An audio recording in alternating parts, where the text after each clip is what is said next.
खबरदार चोलेर सम्झेर चलाउला केटा हो, किनभने यो देशको प्रधान न्यायाधीश हो। यो चोलेन्द्र भन्ने गुन्डाले, अपराधीले, म त यिनीहरूलाई मान्छे ठान्दिनँ, जेत पर्ला म ठान्दिनँ। मञ्चमा हल्ला गर्नु हुँदैन भन्ने त थाहा छैन। त्यो अपराधी, त्यो बलात्कारी, त्यो शैतान आज अदालतलाई कति फोहोर बनाइरहेको छ, अदालतलाई कसरी डुबाइरहेको छ। त्यस्तो शैतानको विरुद्ध यहाँ एक थरी दलालहरू तपाईँको चाहिँ उसलाई जोगाउन हिँडिरहेका छ। अब यहाँ पनि म आएँ, यो कार्यक्रम नै सुरेन्द्र केसीले गरिदिएको भन्छन्। यहाँ त धर्म पनि पालन गर्दैनन्, ठाडो टिको लगाउँछन्, रामनामी पहेँलो लुगा लगाउँछन्, रातभरि भट्टीमा जान्छन्। पहेँलो लुगा लगाउनु हुँदैन, लगाइसकेपछि त्यसको धर्ममा बस्नुपर्छ। नेपाल भनेको एउटा स्वाधीन राष्ट्र हो। मलाई घिन लाग्छ त्यो केपी ओली, त्यो दलाल, त्यो महाकाली मात्र बेचिया हो र भित्रभित्रै त्यसले चाहिँ तपाईँको अरुण बेचेन अस्ति मात्रै। राजालाई भेटेको 1 वर्ष मलाई दरबारिया भनेर नखेटे, त्यो कुराबाट मुक्त हुन पनि मलाई अर्को 1 वर्ष लाग्यो। फेरि अमेरिका अहिले के गर्दैछ? नेपालको सबभन्दा नजिकको मित्र राष्ट्र भनेर भन्छन् यहाँका शासकहरूले। तर त्यो अमेरिका जसरी पनि नेपालमा चाहिँ आफ्नो सेना हुल्ने तयारीमा छ। 12 बुँदेमा पनि राजतन्त्र अन्त्यको कुरा थिएन, प्रधानमन्त्री पनि अरे। बाबरे, सुरेन्द्र केसी मन्त्रीसम्म भएको छैन, उनीहरू त प्रधानमन्त्री पो अरे। नेपालको अर्थतन्त्र अहिले कसको कब्जामा छ? विश्व ब्याङ्कको कब्जामा छ। कञ्चनपुरकी एउटा चेली थिए नि, के पन्त अरे, निर्मला पन्त, त्यसलाई कसले बोला? खुदा नखास्ता मेरो चोले सम्झ चिन्जान पनि छैन, नातागोता पनि पर्दैन। म भारी बोक्ने पहाडको कहाँको लिम्बुवानको केटो बलात्कार गरेको तपाईँहरूलाई थाहा छ? यिनै दलहरूको मतियारहरूले बलात्कार गरेको हुनाले निर्मला पन्तको तपाईँको चाहिँ केस दबेर गयो। तिक्तता हो, त्योसँग पनि जोडिएको विषयवस्तु छ। अब यस्तो विषयवस्तुमा अलिकति हल्का हचुवा अभिव्यक्ति उपयुक्त पनि हुँदैन र त्यस्तो सम्भव पनि छैन। त्यसकारण यो प्रश्नलाई कसरी हेर्ने भन्ने आजको विषय हो।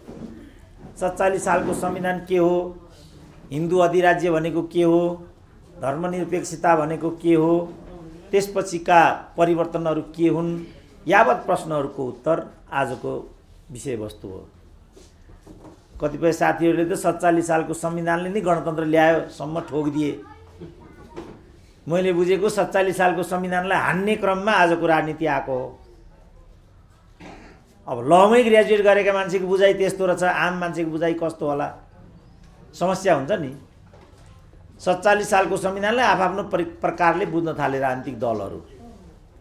माओवादीले त्यही बेला 47 सालको संविधानको बाटो हुँदैन भनेर 52 साल परिकल्पना गर्यो।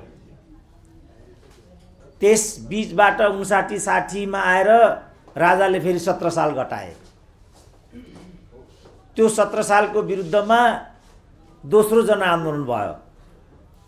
त्यसपछि 63 सालको अन्तरिम संविधान आयो। 47 सालको संविधान त त्यहीँ गइहाल्यो र त्यही 63 सालको संविधानमा संविधान सभाको परिकल्पना गरियो। त्यही संविधान सभा मार्फत नेपालमा आजको राजनीतिक व्यवस्था 2072 सालको संविधान ल्याइएको हो। मैले बुझेको राजनीतिक विकास चाहिँ यो हो यस 10-15 वर्षको। अब योभन्दा परतिर बुझेको हो भने त फेरि बुझाइमै हामीले विचरण गर्नु पर्यो, के बुझाइ हो, त्यसको आधार के हो। किनभने ठिक नबुझिकन गन्तव्यमा पुग्न सकिँदैन। मान्छेलाई के रोग लागेको भन्ने निर्दिष्ट नगरिकन ट्रिटमेन्टमा गइयो भने त्यसबाट चाहिँ रियाक्सन हुन्छ, उल्टो प्रतिक्रिया उत्पन्न हुन्छ। त्यसकारण डाक्टरले युरिन भन्छ, स्टुल भन्छ, एमआरआई भन्छ, केयुबी भन्छ, एक्सरे भन्छ, सम्पूर्ण कुरा भनिसकेपछि यसो हेर्छ, ल तपाईँको त यस्तो रहेछ भनिदिन्छ। हाम्रो नेपालमा त त्यति पनि भन्न नसकेको हुनाले भुतुभुतु हामीहरू मर्ने स्थिति र उपचारको लागि विदेश जानुपर्ने स्थिति छ। यी उपचार हुने भए किन विदेश जानु पर्थ्यो र? पर्दैन थियो। यही संविधानले गर्ने भए अर्को संविधान किन चाहिन्थ्यो र? चाहिँदैन थियो। यही नेताले भए अर्को नेता किन चाहिन्थ्यो र? चाहिँदैन थियो। आजको व्यवस्था र आजको नेतृत्वले हामीलाई परिणाम दिएको भए मानिसहरू किन 47 सालको संविधान भन्थे, किन हिन्दू अधिराज्य भन्थे, किन राजा भन्थे, केही पनि भन्ने थिएनन् नि। त्यसकारण रोग के हो त्योमा हामी ध्यान केन्द्रित गर्नु पर्यो। के रोग लागेको छ हामीलाई, के रोगले राजतन्त्रलाई खायो, आज के रोगले अदालतमा त्यो छटपटाट भइराखेको छ, कुन चाहिँ रोग हो त्यो, त्यही पत्ता नलागिकन गम सुई दिन थाल्यो भने त के हुन्छ त्यहाँ। मेरो एउटा साथीले भन्नुभयो यो कोभिडको सन्दर्भमा पाटन अस्पतालमा भर्ना भएको अरे जम्मा 128वटा भ्याक्सिन दिए भन्नुहुन्छ। चान्चुन होइन, ठ्याक्कै 128वटा। चान्चुन त्यस्तो राम भरोसा यत्रो ठुलो प्राडाले ठ्याक्कै 128वटा। मैले सुनेको यसको कुनै औषधि पनि छैन, यसको कुनै भ्याक्सिन पनि छैन, केही पनि छैन। अनि 128 चाहिँ के हो त भनेर सोधेँ मैले। यो के को अरे त 128 भन्दा उहाँले भन्नुहुन्थ्यो एन्टिबायोटिक भनेर। अब कोभिडमा एन्टिबायोटिक लाग्छ कि लाग्दैन? अघि पनि मैले भने यसमा कुनै औषधि नै छैन, परहेज र सामान्य ट्रिटमेन्ट, सिटामोल यस्तो मात्रै यसको, अथवा अक्सिजन दिने, यो मात्रै हो मैले सुनेको त। त्यसपछि उहाँ बल्ल तल्ल बाँचे, 5 लाख जति खर्च भयो। यो चाहिँ अर्ध सरकारी भएको हुनाले 5 लाखले काम चल्यो, होइन भने 20-25 लाख जति हुन्थ्यो होला भन्नुहुन्थ्यो उहाँले। बल्ल तङ्ग्रेर उहाँ घर जान भनेर झापा पुग्नुभयो। अहिले अवस्था के छ त भनेर म यहाँबाट सोध्छु। उहाँ भन्नुहुन्छ अरू त ठिकै हो, तर खुट्टा टेक्न सकिरहेको छैन, त्यस्तो भन्नुभयो। अब उहाँ किन खुट्टा नटेक्ने अवस्थामा पुग्नु भयो त? लटीपटी पनि सक्यो, किनभने उहाँको त अघि मैले भने सानो रकम मात्रै खर्च भयो, तर यहाँ मान्छेको 1 करोडसम्म खर्च भएको पुष्टि भएको छ। 1 करोडसम्म खर्च भएको छ। खर्च भइसकेपछि ऊ दिवंगत पनि भएको छ।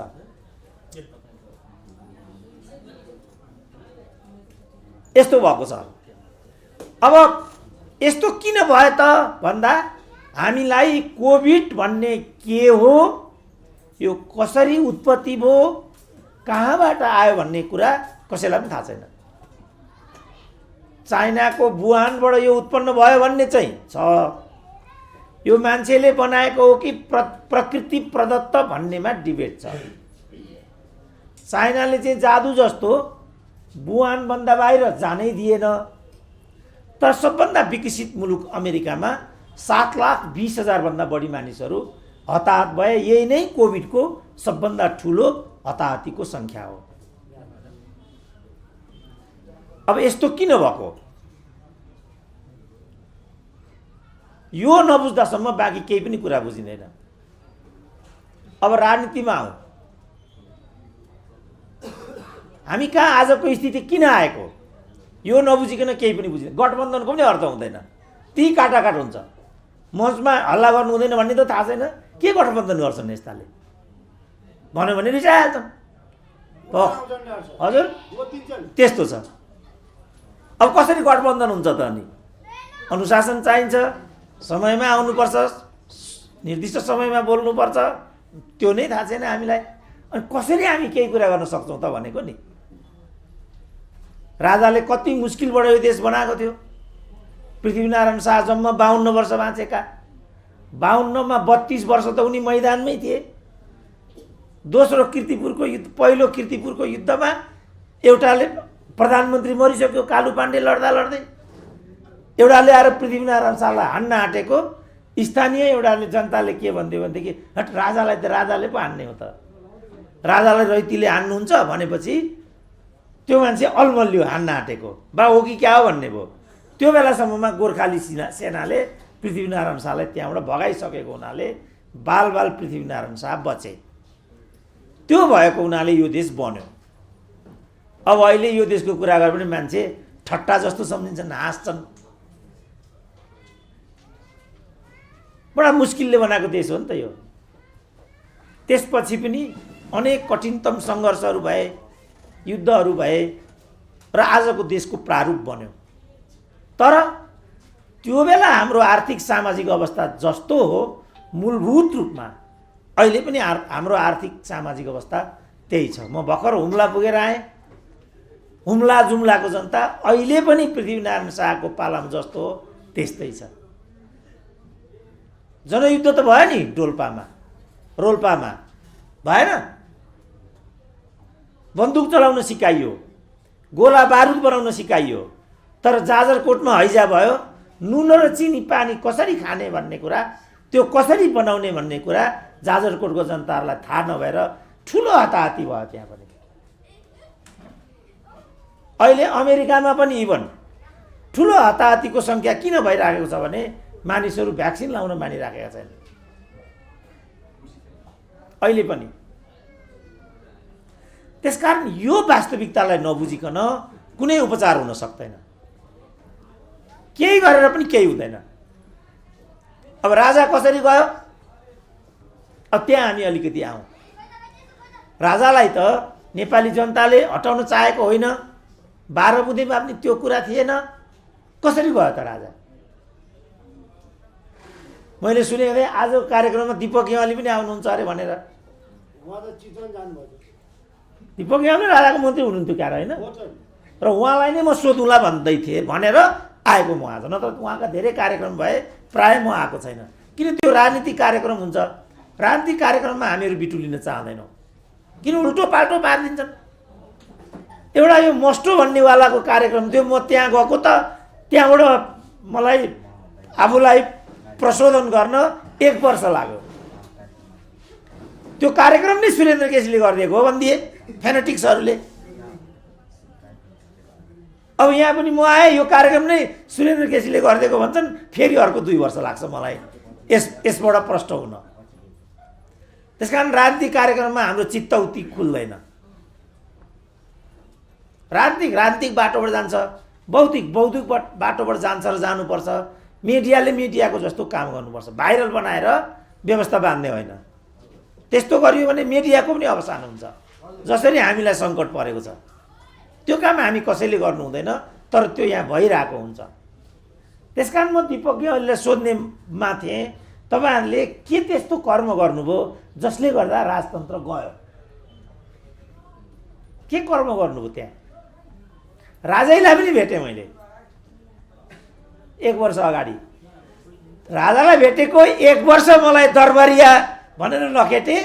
त्यो कुराबाट मुक्त हुन पनि मलाई अर्को 1 वर्ष लाग्यो। फेरि राजालाई भेट्दैमा दरबारिया भइँदैन, मस्टोको कार्यक्रममा जाँदैमा झाँक्री भइँदैन, पत्रकारको कार्यक्रममा जाँदैमा पत्रकार भइँदैन। अब यति त हामीलाई थाहा छैन।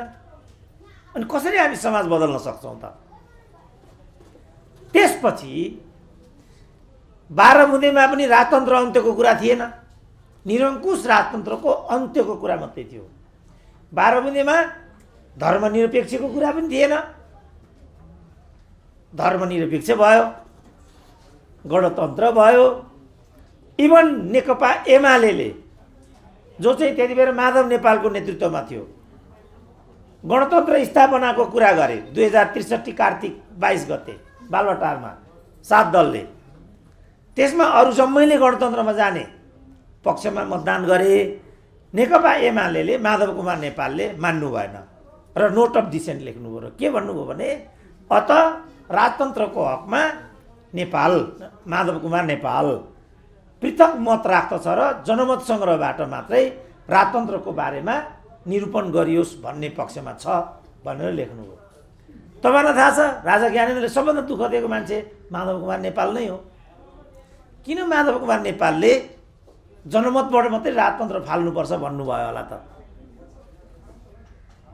यही कुरा रापरपाले, कमल थापाले, अरूहरूले दोस्रो संविधान सभाको बेला त्यहाँ राखिदिएको भए यो एउटा ठुलो मुद्दा बन्थ्यो। 30 वर्षसम्म राजाको नाममा हन्डी खानेहरू, पटक पटक मन्त्री हुनेहरू, अझ प्रधानमन्त्री पनि अरे। बाबरे, सुरेन्द्र केसी मन्त्रीसम्म भएको छैन, उनीहरू त प्रधानमन्त्री पो अरे। त्यस्ताहरूको शिर निहुराएर यसो गरेको हुनाले नेपालबाट राजतन्त्र गएको र राजतन्त्रको अवस्था यो भएको। यो हो ट्रिटमेन्ट। अब यो ट्रिटमेन्ट नगरिकन राजतन्त्र हिन्दू राज्य अनि 47 सालको संविधान 47 सालको संविधान भनेर कहाँ त्यो सब आउँछ र आउँदैन नि।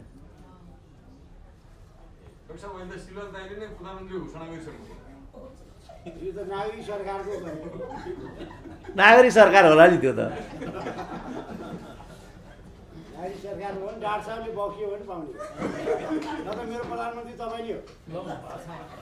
त्यसकारण मेरो भनाइ के छ भने सबभन्दा पहिला हामी रोग के हो त्यो कुराको प्रेसर कति छ, डायबिटिज छ कि छैन, पेन्क्रियाज कस्तो छ, ठुलो आन्द्रा बोसे आन्द्रा पाठेघर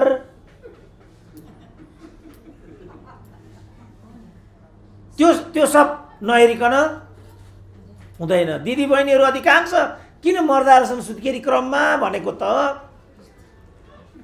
पाठेघर सानो भएको अवस्थाको बच्चालाई 7 महिनाभन्दा बढी जान दियो भने एक खालका दिदीबहिनीहरू सुत्केरी भएर हुन नसक्ने कारण त्यो रहेछ। सिजरिङ किन गरिँदो रहेछ भने 7 महिनाभन्दा बढी जान दियो भनेदेखि त्यो सुत्केरी मर्ने खतरा हुँदो रहेछ, अनि सिजरिङ गरिँदो रहेछ। अब बिचारा हाम्रा दिदीबहिनीहरूलाई त्यो थाहै नपाइकन लाखौँ होइन करोडौँ दिदीबहिनीहरू विश्वबाट दिवंगत भएर गए होला। राजतन्त्रको कुरा पनि त्यही हो। राजतन्त्र कसरी बचाउन सकिन्छ, राजतन्त्रले कसरी शासन गर्नुपर्छ त्यो विधि परिकल्पना गर्नु पर्थ्यो। जस्तो जापानको राजतन्त्र, बेल्जियमको राजतन्त्र, थाइल्यान्डको राजतन्त्र, बेलायतको राजतन्त्र, मुस्लिम कन्ट्रीहरूमा पनि छन् निरङ्कुश राजतन्त्रहरू छन्, आफ्नै विधिका राजतन्त्रहरू छन्। तर जापानको राजतन्त्र, थाइल्यान्डको राजतन्त्र, बेल्जियमको राजतन्त्र, युकेको राजतन्त्र निकै सम्मानित मानिन्छन्। तर राजतन्त्र पनि त्यहाँ सीमाभित्र बस्दो रहेछ। जस्तो जापानमा राजपरिवारले सर्वसाधारणसँग वैवाहिक सम्बन्ध गर्ने हो भने राजकीय अधिकार जम्मै छोड्नु पर्दो रहेछ, छोड्दा रहेछन् पहिले स्वेच्छाले। थाइल्यान्डमा राजपरिवारले कुनै किसिमको व्यावसायिक कामहरू गर्न नपाइने थाइल्यान्डमा। युकेमा राजतन्त्रले विवादास्पद कामहरू गर्न नपाइने। चार्ल्सले विवादास्पद काम गरेको हुनाले, डायनाको प्रकरण आएको हुनाले बेलायतको राजतन्त्र अत्यन्त विवादित बन्यो। तर बुढी महारानीको जो 100 वर्षको वरिपरि हुनुहुन्छ, बुढी महारानीको कारणले, उनको उच्च छविको कारणले त्यो राजतन्त्र अहिले पनि सुरक्षित छ। भर्खरै उनका पति दिवंगत भए, निकै राम्रो सहयोग थियो, हस्बेन्ड वाइफ अत्यन्त मिलेको भन्ने एउटा विश्वव्यापी दृष्टान्त पनि थियो। तर उनको जो उत्तराधिकारी चार्ल्स छन् ती अत्यन्त विवादित भएको हुनाले चार्ल्स नै राजा हुने हो भने ब्रिटिस नागरिकहरू बेलायतमा राजतन्त्र रहने कि नरहने भनेर विमर्श गरिराखेका हुन्छन्। किनभने चार्ल्स अत्यन्त अलोकप्रिय छन्। चार्ल्सका छोरा विलियम चाहिँ अलिकति लोकप्रिय छन्। बाबुको चालमाल देखेर आफ्नै आमामाथि दुर्व्यवहार भएको कुरा सम्झेर कान्छा राजकुमारले चाहिँ राजपाटै छोडे। राजतन्त्रका यी केही नुस्खाहरू हुन्, केही दृष्टान्तहरू हुन्। यो सबै कुरालाई केलाएर, यो सबै कुरालाई बुझेर हामीले यहाँको राजतन्त्रलाई कसरी व्यवस्थापन गर्ने, यो राजतन्त्रका बारेमा विमर्श गरिनुपर्ने उपयुक्त विषय थियो, समय थियो। त्यतातिर नगएर जुन यो राजाको नाममा पटक पटक मन्त्री प्रधानमन्त्री हुनेहरूलाई जय जयकार गराएको भरमा राज संस्था चलाउन खोजेको हुनाले नेपाली राज संस्थाको यो नियति भएको। यो नबुझी केही पनि बुझिँदैन। मैले बुझेँ दरबार भत्तपाले बिग्रेको छ। अब तपाईँ त गुरिल्ला भएको हुनाले त्यसरी बोल्नुभयो, म त प्राडा भन्छन् त्यसरी बोल्न पनि मिलेन। सैद्धान्तिक व्याख्या गर्नुपर्छ। मैले सैद्धान्तिक व्याख्या के त भन्दा, जस्तो म एकचोटि युकेमा थिएँ, त्यहाँ राजकुमारी एन भने क्या अरे, उनी हिँड्दै उनको कुकुरले एउटा सार्वजनिक मान्छेलाई टोकिदिएछ। अब हङ्गामा भयो, राजकुमारीको कुकुरले पब्लिकलाई टोकिदियो भनेर राजकुमारीले 4 चोटि माफी मागिन्, सम्पूर्ण उपचार गरिदिन्, 5000 पाउन्ड क्षतिपूर्ति पनि दिइन्, फेरि राष्ट्रसँग एकचोटि क्षमा मागेर म यस्तो गल्ती फेरि कहिल्यै गर्दिनँ। थाइल्यान्डको 10 वर्ष अगाडि त्यस्तै भएको थियो, राज परिवारको एउटा सदस्यले, उनी पनि राजकुमारी नै थिइन्, उनले चाहिँ व्यवसाय गरेको भनेर एउटा टिप्पणी आयो सार्वजनिक रूपमा। अहिले म नवराज सिलवाल, नवराज सुवेदी पञ्चायतकालका लामो अवधिसम्म मन्त्री भएका हुन्, तिनको एउटा किताब पढ्दैछु, इतिहासको एउटा कालखण्ड भन्ने। हिजो मात्रै हाम्रो सिलवाल जिल्ला भेट्न गएको पाटनमा त्यही पुस्तक पसलबाट त्यो किताब यसो हेरेको, त्यो पुस्तक रहेछ, म लिएर आएँ।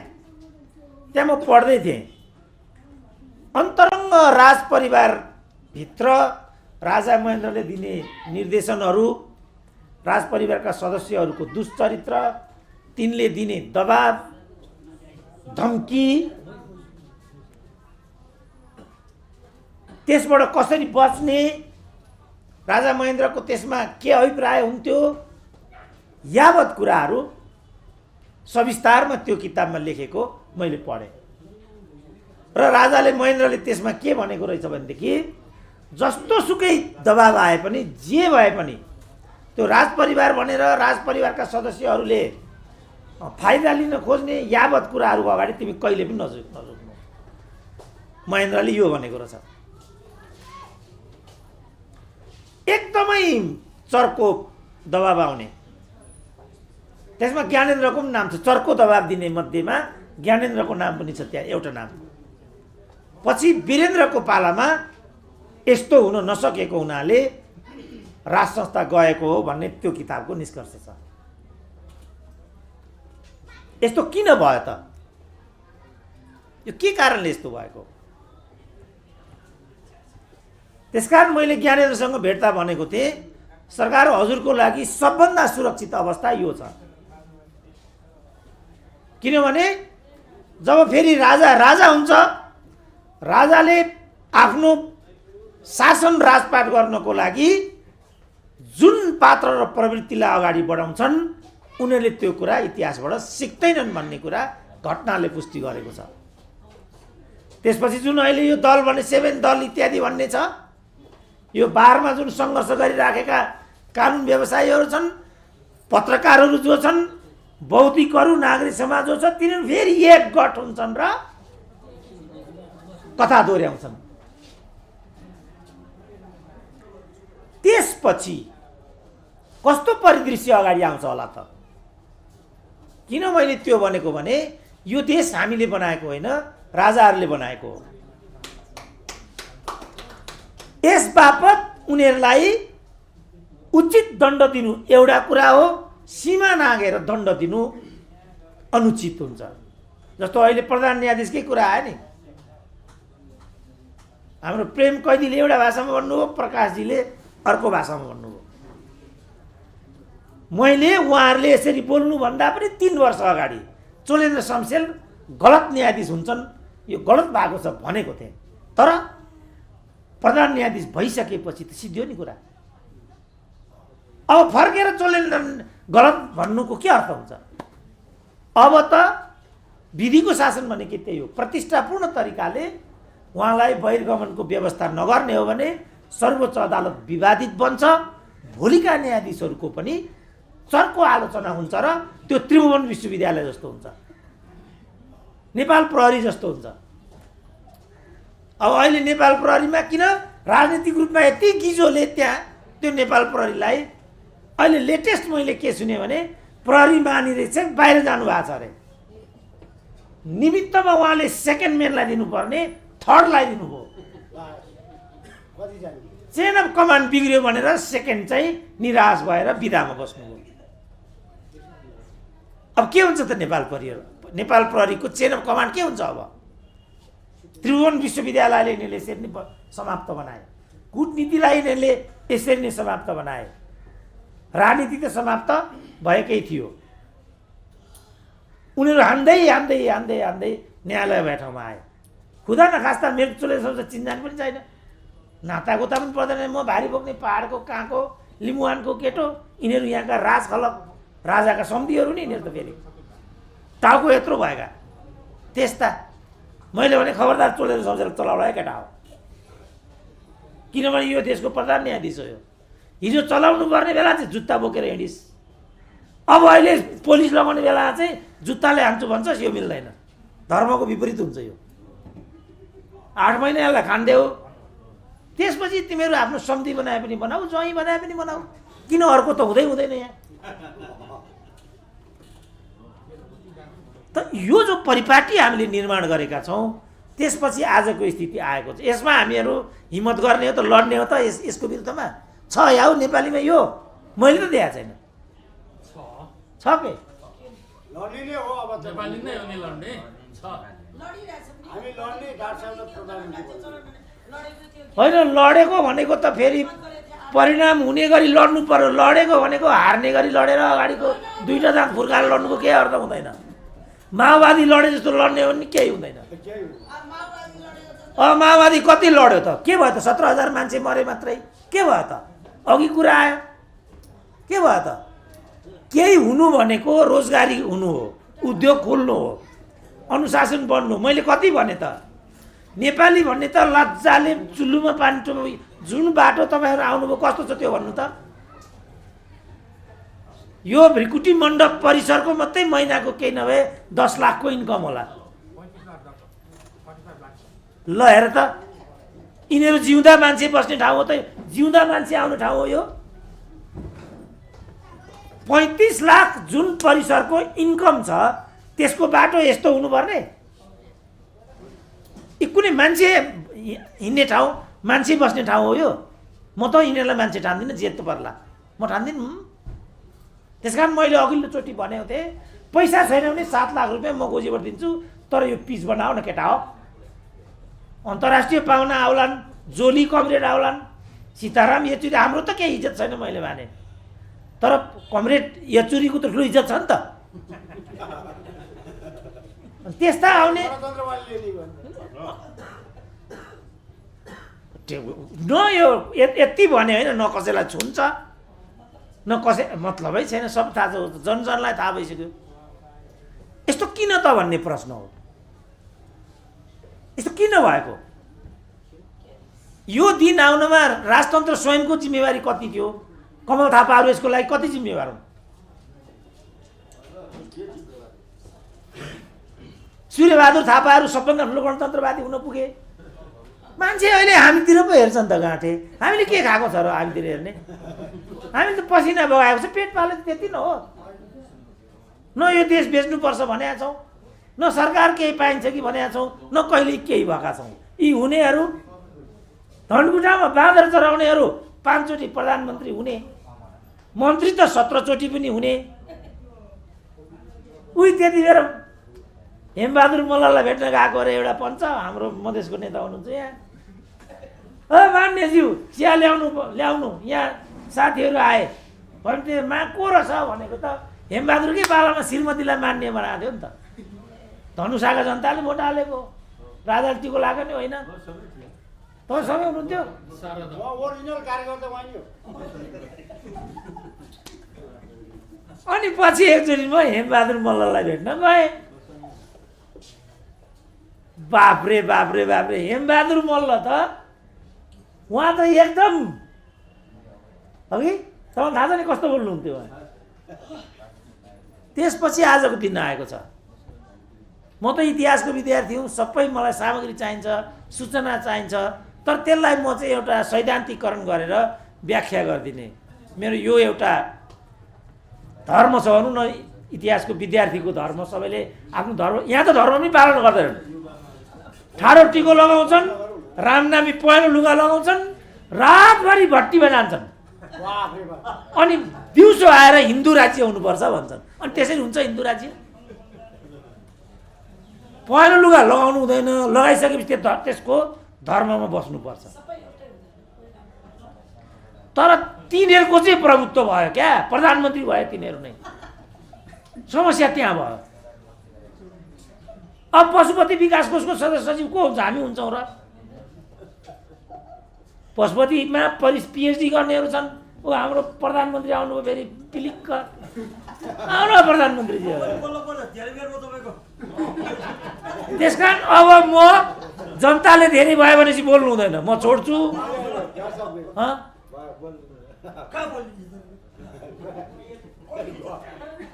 त्यो भएको हुनाले सम्पूर्ण कुरालाई हामी हेरौँ, किन यस्तो भएको छ, किन सफलता भयो, किन असफलता भयो। असफलताको कथा दोहोऱ्याइयो भने फेरि भोलि के हुन्छ होला, अझ नराम्रो नीति त बेहोर्नु पर्ने होइन।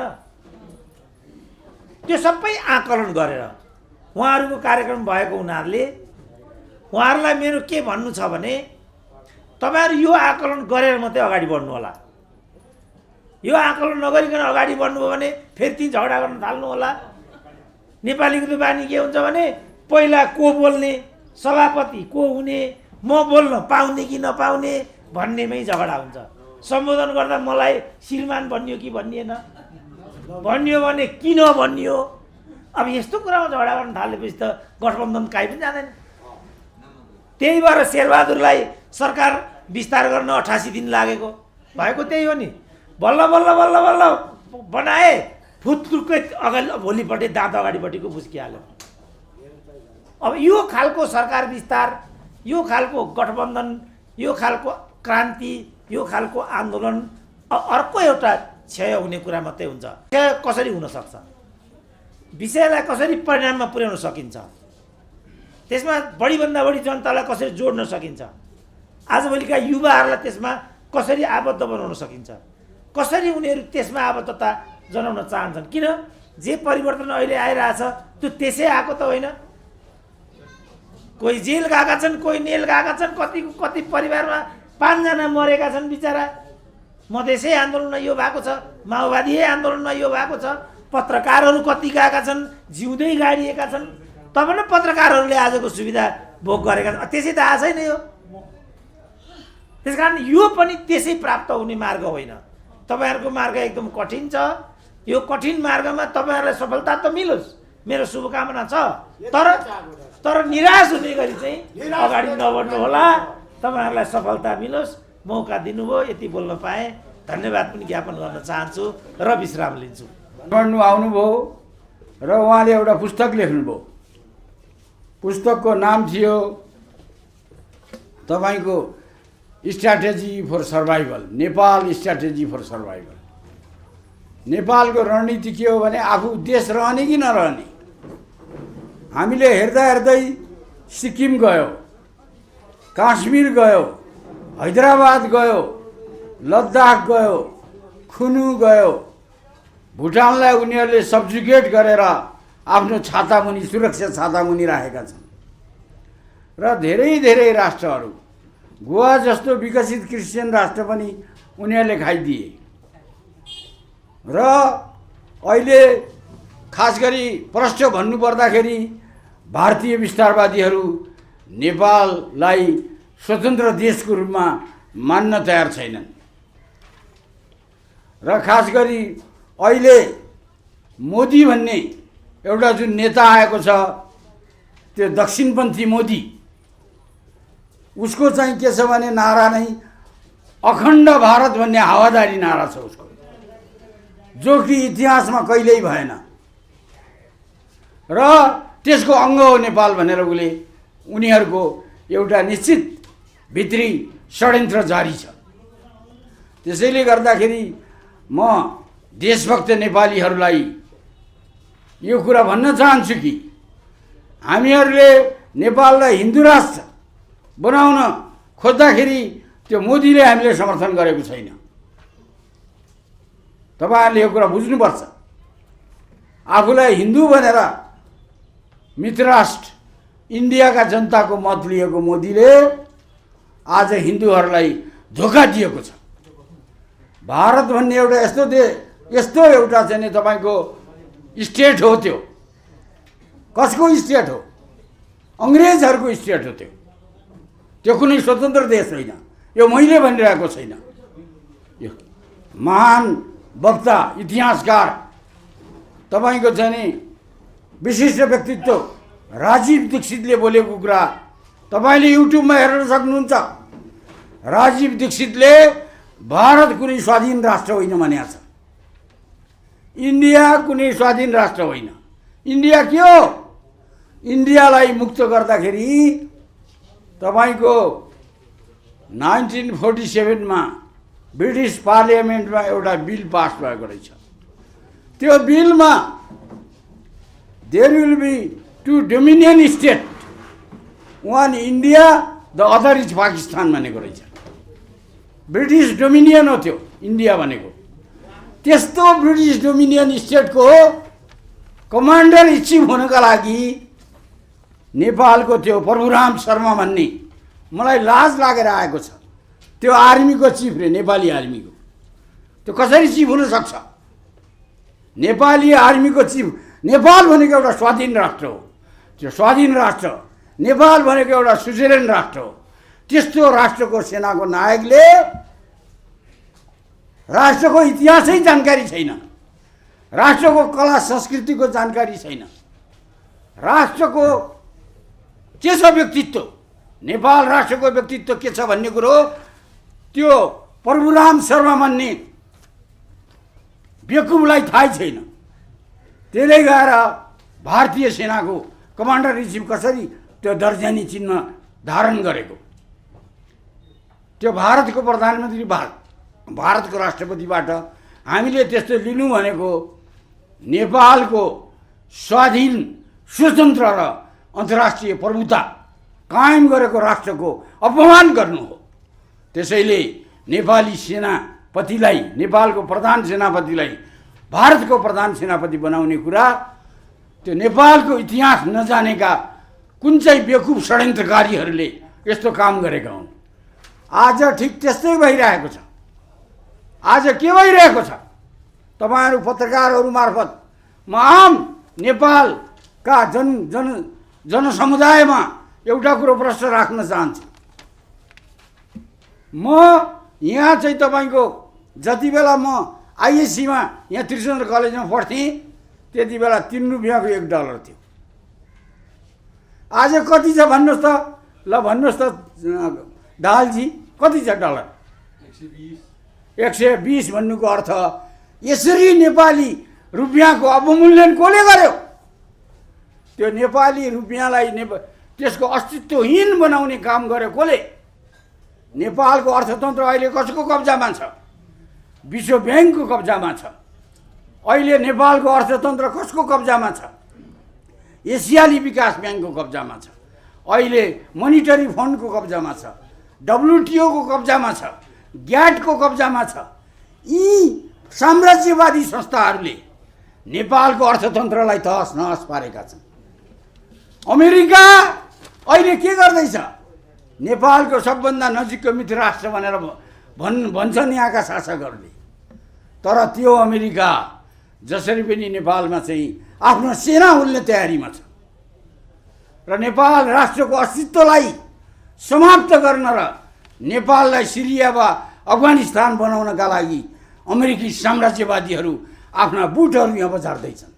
र त्यो तथाकथित एमसिसीको समर्थनमा नेपाली जनताले अपोजिसनमा जानु र सत्ताले गरेको विरोध गर्नु भनेर पठाएको शेरबहादुर आज जसखेलाबाट प्रधानमन्त्री भएर आज ती अमेरिकी साम्राज्यवादको गुलामी गरिरहेको छ। यस्तो गुलामीको विरुद्ध, यस्तो राष्ट्रघातको विरुद्ध यसरी चाहिँ देशलाई बर्बाद गर्ने र अन्तर्राष्ट्रिय साम्राज्यवादी षड्यन्त्रमा नेपाललाई फसाउने कुनै पनि प्रपञ्चको विरुद्ध यदि कोही नेपाली खडा हुन्छ भने, यदि कोही नेपालीले म आन्दोलन गर्छु भन्छ भने, यदि कोही नेपालीले म विद्रोह गर्छु भन्छ भने त्यो नेपालीलाई म एउटा स्वतन्त्र व्यक्तिको हैसियतले मैले त्यसलाई स्याबासी दिन्छु, समर्थन गर्छु र यो आन्दोलनलाई तिमी जसरी पनि सफल गर भन्छु। र यो आन्दोलनलाई म तपाईँहरू पत्रकारहरू मार्फत, जागरुक बुद्धिजीवीहरू मार्फत म आम नेपाली जनतामा आह्वान गर्छु कि अब यो राष्ट्रको अस्तित्वका लागि, यो राष्ट्रको एउटा उत्थानका लागि, यो राष्ट्रको चाहिँ तपाईँको व्यक्तित्वका लागि र यो राष्ट्रको चाहिँ नि मर्यादाको लागि अब हामीले के गर्नु परेको छ भन्दाखेरि यहाँ विद्रोह गर्नु परेको छ। दिल्लीले 12 बुँदे अन्तर्गत पार्सल गरेर पठाएका यी मुगलानी साउका भरियाहरू जो अहिले निर्णायक ठाउँमा बसेर देशलाई बर्बाद गरिरहेका छन्, तिनीहरूको विरुद्ध अब विद्रोह गर्ने बेला सबै नेपाली जनताले विद्रोह गरेनन्। नेपाली जनता सङ्घर्षमा आएनन्। नेपाली जनताको बिचमा एउटा उरन्ठ्याउलो हेमविक्रम सिलवालले मात्रै आन्दोलन गर्नुपर्छ भन्ने छैन। यो आन्दोलन आम नेपालीको यदि हितसँग जोडिएको छ, नेपालीहरूको नेपाल राष्ट्रको स्वार्थसँग जोडिएको छ भने यो आन्दोलनलाई कोटी कोटी जनसमुदायले समर्थन गर्नुपर्छ। म चाहिँ नि अहिले युरोप, अमेरिका, अरबमा, मलेसियामा, जापानमा, अस्ट्रेलियामा जहाँ रहनुभएका 80 लाख नेपाली युवाहरूलाई भन्छु, तपाईँहरू आउनुहोस् र राष्ट्रलाई एउटा चाहिँ बर्बाद गर्नेहरूका विरुद्ध अब एउटा जनविद्रोहको सुरुवात भएको छ। एकजनाले एउटा हेर्नुहोस्, माओ सेतुङले पनि के भन्नुभएको छ, एउटा सलाइको काँटीले पुरा जङ्गललाई राख गर्न सक्छ, एक चिङ्गारीले एउटा झिल्कोले सारा जङ्गल राख गर्न सक्छ भन्नुभएको छ। र मलाई लाग्छ यदि कुनै नेपालीले त्यो हेमविक्रम सिलवाल एक्लै हुनसक्छ, त्यसमा उसका केही सीमित साथीहरू हुन सक्छन्, विभिन्न मोर्चाका नेताहरू हुन सक्छन्, तिनीहरूले यदि झिल्को बाल्छन् भने त्यो झिल्कोले देशमा रहेका जति पनि भ्रष्टाचारीहरू छन्, जति पनि विदेशी दलालहरू छन्, जति पनि अन्याय र अत्याचारमा लागिरहेका यी आफूलाई नेता भन्ने, आफूलाई क्रान्तिकारी भन्ने, आफूलाई महानायक भन्ने तर काम के गरिरहेका छन्। तपाईँ हेर्नुहोस् त, त्यो कञ्चनपुरकी एउटा चेली थिए नि, के पन्त अरे, निर्मला पन्त, त्यसलाई कसले बलात्कार गरेको तपाईँहरूलाई थाहा छ? यिनै दलहरूको मतियारहरूले बलात्कार गरेको हुनाले निर्मला पन्तको तपाईँको चाहिँ केस दबेर गयो।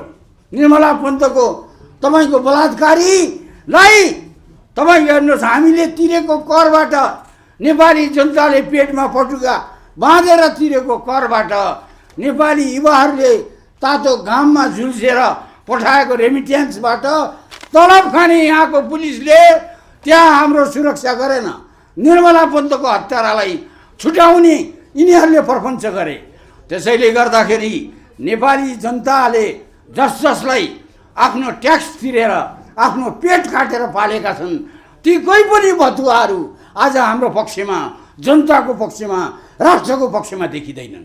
आज हेर्नुहोस् त, तपाईँको चाहिँ नि नेपालको सिमाना, तपाईँलाई थाहा छ नेपालको सिमानामा कति हजार भारतीय सेना बसेको छ। नेपालमा आएर इन्डियनहरूले सडक बनाइरहेका छन्। नेपालमा आएर इन्डियनहरूले नेपाललाई चाहिँ नि अपमानित गर्ने काम गरिरहेका छन्। नेपालभित्र छिरेर त्यो गोविन्द गौतमको हत्या गरिकन भारतीय विस्तारवादीहरूले, ती कुकर्मी भारतीय विस्तारवादीहरू, त्यो मोदी, त्यो दलाल साला अमेरिकनहरूको पक्टट्टु, त्यसले दक्षिण एसियामा जुन प्रकारको वितण्डा मचाएको छ, तिनीहरू नै जिम्मेदार छन् यो नेपालको राष्ट्रिय वितण्डाको लागि। तिनीहरू नै जिम्मेदार छन्। तिनीहरूले नै पालेका भरुवाहरू, भरियाहरू, तिनीहरूले नै कलो खुवाएका यहाँ चाहिँ नि 2 खुट्टे जनावरहरू आज यो राष्ट्रलाई बर्बाद गरिरहेका छन्। यो राष्ट्रलाई बर्बाद गरिरहेका छन्। तपाईँहरू जस्ता बुद्धिजीवीहरू पनि ठुलो हेरिराख्नु भएको छ, यथार्थलाई अगाडि ल्याइरहनु भएको छैन। नेपाली इतिहासमाथि बलात्कार भएको छ, नेपालको राजनीतिमाथि बलात्कार भएको छ, नेपालका चेलीबेटीमाथि बलात्कार भएको छ। बलात्कारीहरू छाती फुलाएर हिँडिरहेका छन्। बलात्कारीहरू यहाँ मनोमानी गरिरहेका छन्, देश लुटिरहेका छन्, देशलाई बर्बाद गरिरहेका छन्। तर ती बलात्कारीहरूको विरुद्ध यहाँ युवाहरू उठ्दैनन्। मलाई लाग्छ भारतीय विस्तारवादीहरूले, तपाईँलाई थाहा छ 2031 सालमा सिक्किम खाँदाखेरि यहाँ लाखौँ विद्यार्थीहरूको जुलुस लिएर त्यति बेला म आफै इन्डियन दूतावास घेर्न गएको थिएँ। मलाई गौरव लाग्छ। म जब युवा थिएँ, म सङ्घर्षमा थिएँ, आन्दोलनमा थिएँ। तर आजका युवा खोइ कहाँ हराएका छन्? किन बुढो हेमविक्रमहरू आन्दोलन गरिरहेका छन्? युवाहरूले गर्नु पर्दैन? लाज छैन तिनीहरूलाई? खालि चाहिँ पैसा र मोबाइल चाहियो, नचाहिने कामहरू गर्ने, त्यसपछि गएर विदेशमा जाने पैसा मात्रै कमाउने। तिनीहरूले आफूलाई सुधार्नुपर्छ। तिनीहरूले आफूलाई चाहिँ नि आज चाहिँ राष्ट्रको लागि चाहिँ समर्पित गर्नुपर्छ। होइन भने इतिहासले उनीहरूलाई सराप्ने छ। यो देश एउटा चाहिँ नि बहादुर युवाहरूको देश हो। गङ्गालाल कस्ता थिए युवाहरूमा पनि? तपाईँको कति कति युवाहरूले यो राष्ट्रको लागि हाँस्दै हाँस्दै आफ्नो तपाईँको ऊ दिएका छन्, आफूलाई चाहिँ नि बलिदान दिएका छन्। तर आज कस्तो भइराखेको छ? यहाँ केही पनि हुँदैन। यहाँ तपाईँको कस्तो हुन्छ भन्दाखेरि एउटा बलात्कारमा आफू वकिल हुँदाखेरि बलात्कारमा तपाईँको मुद्दा परेको बारमा त्यो अहिले सर्वोच्च अदालतको प्रधान न्यायाधीश भएको छ नि, त्यो कालिका स्थानको गुन्डो, त्यो अपराधी, त्यो बलात्कारी, त्यो शैतान आज अदालतलाई कति फोहोर बनाइरहेको छ, अदालतलाई कसरी डुबाइरहेको छ। त्यस्तो शैतानको विरुद्ध यहाँ एक थरी दलालहरू तपाईँको चाहिँ उसलाई जोगाउन हिँडिरहेका छ। यस्तो नचाहिने कामहरू गर्नु हुँदैन। हामीले चाहिँ नेपालको अदालतमा जुन प्रकारको अहिले चाहिँ तपाईँको बदमासी भइरहेको छ, कतिसम्म भइरहेको छ, अखबारले लेखिरहेको छ प्रधान न्यायाधीशको भाइ प्रभु शमशेरले चाहिँ कोसँग सेटिङ मिलाउँदैछ। प्रभु शमशेरले सेटिङ मिलाएको कुरा अखबारमा ठुला ठुला अक्षरले आउँछ। तर कोही बुद्धिजीवीहरू त्यसलाई दण्डित गर्न तयार हुँदैन, सांसदहरू बोल्दैनन्। आज एउटा पत्रिकामा मैले देखेको थिएँ, अहिले त भित्रभित्र राजनीतिक दलहरू त दलाली गर्ने प्रधान न्यायाधीशको, यस्तो घृणित राजनीति गर्ने।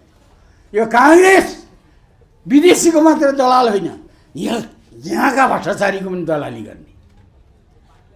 त्यो तपाईँको 1.5 खर्ब रुपियाँ एनसेलको ध्वस्त पार्टी हो यो चोलेन्द्र भन्ने गुन्डाले, अपराधीले। त्यस्तो अपराधीलाई त्यो न्यायालयभित्र जान दिनुहुन्छ?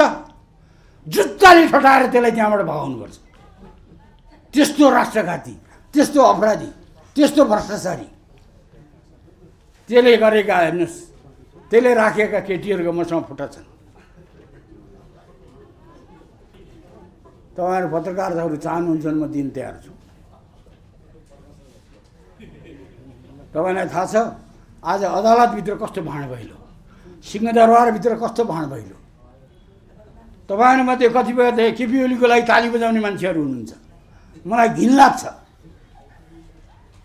त्यो केपी ओली, त्यो दलाल, त्यो महाकाली मात्र बेचिया हो र? भित्रभित्रै त्यसले चाहिँ तपाईँको अरुण बेचेन अस्ति मात्रै 30 वर्षका लागि। त्यस्ता मान्छेलाई पनि यहाँ प्रशंसा गर्ने। तपाईँले बुझ्नुपर्छ यो कुरा। आन्दोलन भनेको साँच्चै गर्ने हो भने हामीले त्यो गर्नु, कस्तो आन्दोलन गर्ने? आन्दोलन गर्ने हो भने खैरेहरू जसले प्रोजेक्ट जोसुवा 2 अन्तर्गत क्रिस्चियन खैरेहरूले, क्रिस्चियन इभान्जेलिस्टहरूले यहाँ धर्मयुद्ध चलाएका छन् र ती क्रिस्चियनहरूले तपाईँको चाहिँ पैसा डलर खन्याएर यहाँ मान्छेहरू किनेका, यहाँको राजनीति उनीहरूले चलाएका, सोनिया गान्धी मार्फत यहाँ क्रिस्चियन छिराएका, धर्मनिरपेक्षता छिराएका। त्यस्तो धर्मनिरपेक्ष संविधानको विरोध गर्नुपर्छ। हाम्रो चाहिँ नि यदि संयुक्त राष्ट्रवादी देशभक्त गठबन्धन हो भने त्यसले विरोध गर्नु पर्यो नि। त्यो दलाल क्रिस्चियनहरूको दलाल संविधानको खोइ विरोध गरेको।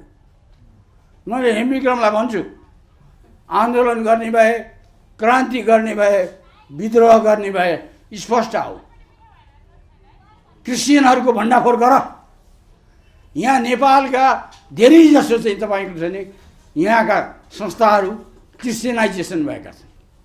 अहिले जनगणना भन्ने पनि त्यो क्रिस्चियनाइजेसन गर्नका लागि हो। यहाँ जे कामै नगर्ने, तर गऱ्यो भने विदेशीहरूका लागि गर्ने। कोरोना जस्तै क्या, त्यो कति प्रचार गरेको छ।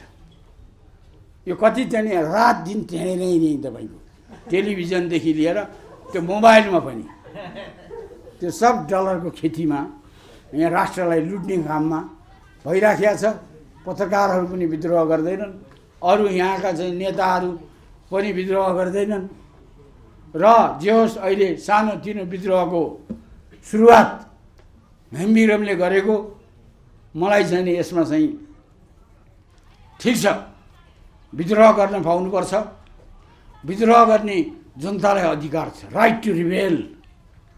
माओ सेतुङले पनि भन्नुभएको थियो, it is right to rebel. र पछि गएर उनीहरूले के भन्यो भने right to rebel against reactionaries. Reactionary भने कस्तो हुन्छ? लाए हराएको कामै नगर्ने, विदेशीहरूको दलाली गर्ने, तपाईँको चाहिँ देश र जनताको पक्षमा कहिल्यै काम नगर्ने, जस्तो अहिलेको सरकार छ। केपी ओली तपाईँको ओम्नीको